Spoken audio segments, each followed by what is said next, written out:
তো দেখো আমার মুম্বাইয়ের ভাড়া ঘরে এই ফার্স্ট মানে প্রথম দিনের সংসার।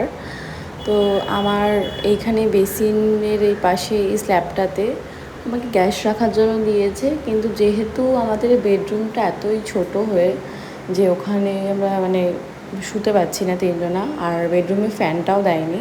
তো আমরা কি করেছি, ডাইনিংয়ে যে ফ্যানটা রয়েছে সেখানে আমরা মানে শুচ্ছি। আর আমাদের যে স্টোর রুম মানে বেডরুমটা দিয়েছে ওখানে আমি রান্নাঘরে শিফট করে নিয়েছি, কারণ আমার মেয়ে ওখানে ঘুমালে রান্না করতে পারছি না, যেহেতু ঘুমালে ফ্যান চলছে, আর ফ্যান চললে তো রান্না করলে ওর নাকে ঝাঁজ যাবে। তো সেই জন্য এই ঘরে আমি শিফট করে নিয়েছি।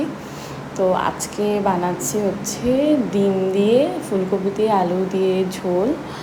আর যেহেতু আমার হাজব্যান্ড রাতে এসে খাবে তার জন্য দেরি করে রান্না করছি, যাতে কি রাতের তরকারি একবারে হয়ে যায়, বেশি কিছু করব না। আর আমার মেয়ে তো এগুলো খায় না, তো আমার একার জন্য, আর ওকে নিয়ে আমি এতটাও বেশি কিছু রান্না করতে পারছি না, সেই জন্য এইটুকুই করছি।